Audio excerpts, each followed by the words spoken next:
राधे राधे। आज मैं श्रीमद् भगवद गीता यथारूप के 3 अध्याय से 11वां श्लोक हम सब के कल्याण की प्रार्थना के साथ पढ़ूंगी।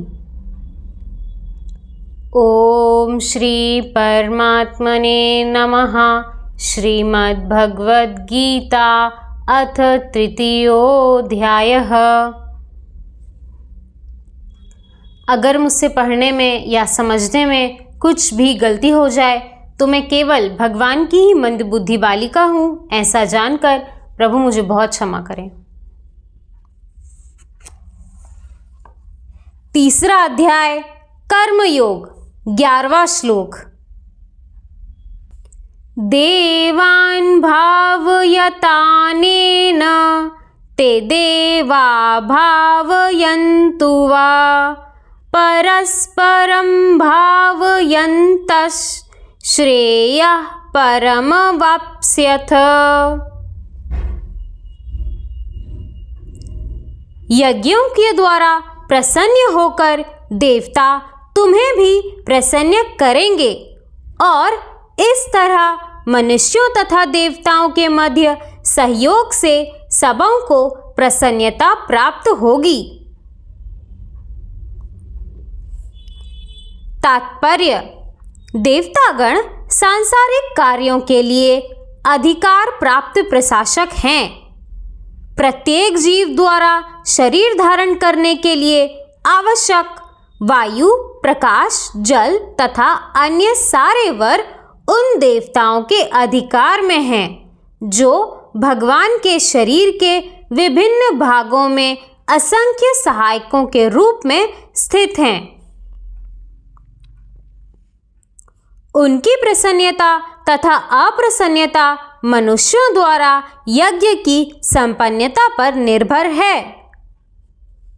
कुछ यज्ञ किन्हीं विशेष देवताओं को प्रसन्न करने के लिए होते हैं, किंतु तो भी सारे यज्ञों में भगवान श्री विष्णु को पर प्रमुख भोक्ता की भांति पूजा जाता है। भगवद गीता में यह भी कहा गया है कि भगवान श्री कृष्ण स्वयं सभी प्रकार के यज्ञों के भोक्ता हैं। भोक्तारं यज्ञ तपसाम। अतः समस्त यज्ञों का मुख्य प्रयोजन यज्ञपति को प्रसन्न करना है। जब ये यज्ञ सुचारू रूप से संपन्न किए जाते हैं तो विभिन्न विभागों के अधिकारी देवता प्रसन्न होते हैं और प्राकृतिक पदार्थों का अभाव नहीं रहता।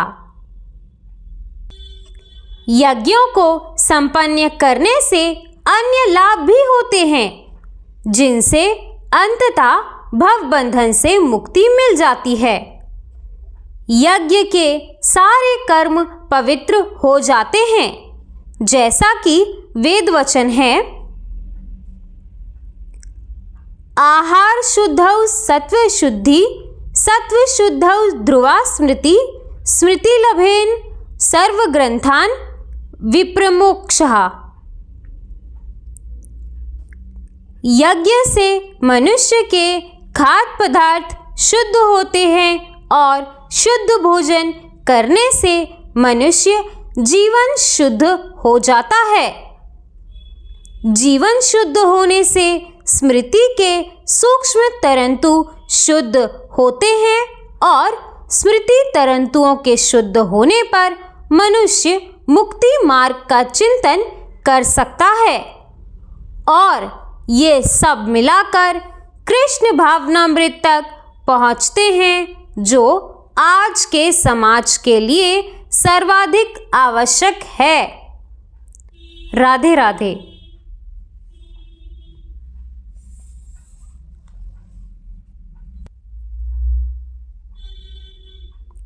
दोस्तों, जैसा कि हम सबको पता है कि हमारा ये शरीर 5 महाभूतों से बना हुआ है: धरती, आकाश, वायु, जल और अग्नि।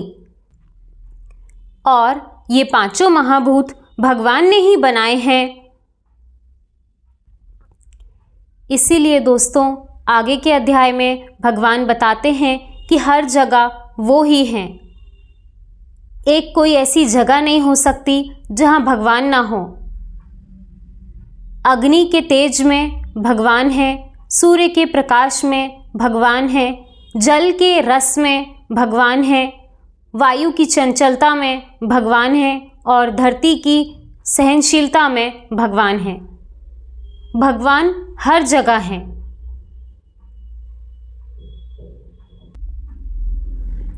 और जो लोग ऐसा सोचते हैं कि भगवान दिखाई नहीं देते, उनसे बस मेरा यही प्रश्न है कि क्या आपको सूरज का प्रकाश दिखाई नहीं देता?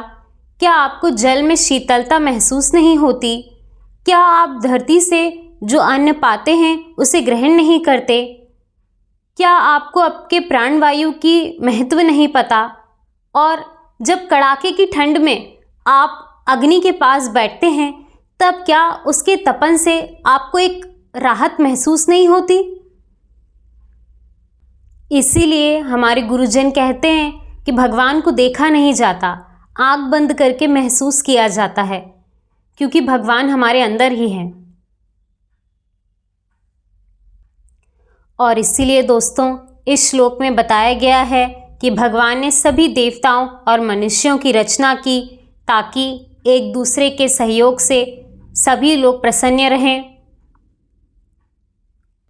और जिस प्रकार एक माता पिता ये सुनिश्चित करते हैं कि उनके बच्चे को किसी तरह की कोई तकलीफ ना हो, वो सभी संसाधन और सुख सुविधा में रहे, बिल्कुल उसी प्रकार हमारे भगवान ने इस प्रकृति की रचना इस प्रकार की है कि हमें कोई तकलीफ ना हो और हम सुगमता से मुक्ति के रास्ते पर चल सकें।